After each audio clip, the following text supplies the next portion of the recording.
In late 1983, London's Brink's-Mat Depot near Heathrow stood as an emblem of impregnable security until a small band of insiders and career criminals tore it open. Brian Robinson, a seasoned underworld fixer, enlisted Anthony "Blackie" Black, a trusted security guard overwhelmed by gambling debts, to betray his post. Over months of secret meetings, Blackie supplied blueprints of the vault, shift change schedules, alarm codes, and weak points in the depot's defenses. Robinson recruited his right-hand man, Michael McAvoy, and a hand-picked crew. A mechanic to modify a getaway van, a logistics expert to chart silent back roads, and an electrician to engineer a perfectly timed power outage. Before I walk you through the full story, I just have a small favor to ask. Make sure to subscribe to the channel, hit that like button, and let me know in the comments. What city are you watching from? It's always amazing to see how far this audience is reaching. On the fog-shrouded morning of November 26, 1983, the gang, dressed in dark uniforms and balaclavas, slipped through a guard door left unlocked by Blackie. Inside, they neutralized on-duty staff with threats of violence, forcing them into a corner without firing a shot. With guards subdued, they reached the vault exactly at the shift change, when it stood momentarily unlocked for cash collections. Pushing aside expectations of banknotes, they discovered a treasure no one had anticipated. Nearly 3 tons of gold bullion stacked in gleaming bars. Faced with impossibly heavy bullion, the gang paused only long enough to calculate its value, approximately 26 million pounds, nearly $200 million today, and began hauling bars into the hidden compartments of their van.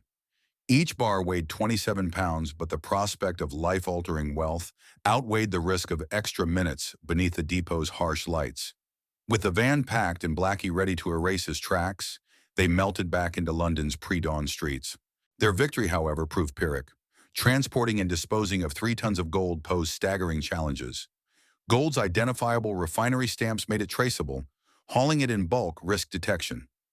Robinson and McAvoy divided the haul among trusted lieutenants in distant safehouses, but storing and moving the metal without raising suspicion demanded expert fences.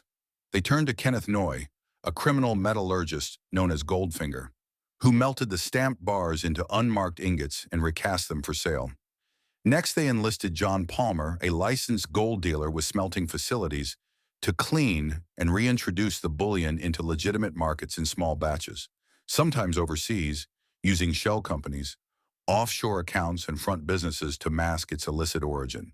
Meanwhile, Detective Chief Superintendent Brian Boyce of Scotland Yard's Serious Crime Squad built the case against the Brink's-Mat robbers. His team scoured security footage, interviewed shocked depot staff, and tracked the paper trail of sudden property acquisitions and offshore transfers. Blackie cracked under pressure, confessing his role and implicating Robinson and McAvoy. Surveillance following Palmer and Noy led to tip-offs about illicit smelting operations, but proving the gold's provenance required painstaking forensic and financial work across multiple jurisdictions.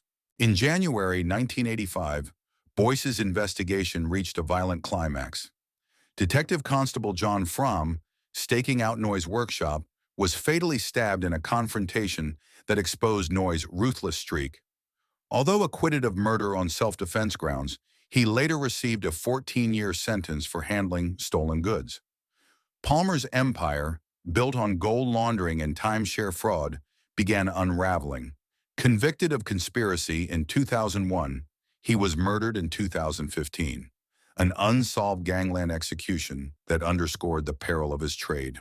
Robinson and McAvoy were arrested, tried and sentenced to lengthy prison terms, more than 2 decades each, while Blackie, whose cooperation earned leniency, disappeared under a new identity. By then, much of the bullion had been laundered through real estate booms in redeveloped docklands, fueling redevelopment projects and, paradoxically, reshaping London's skyline. The Brink's-Mat heist reverberated far beyond courtroom walls. It exposed vulnerabilities in high-value asset storage, alarmed financial institutions over gold's use in money laundering, and spurred UK regulatory reforms.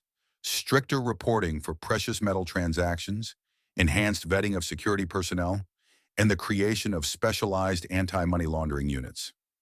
International cooperation intensified, with agencies sharing intelligence on shell companies and offshore accounts used to obscure criminal proceeds.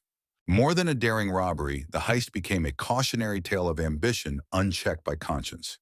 It revealed how a single insider's desperation could unleash an underground empire, and how even the most secure fortresses can crack under human weakness and meticulous planning.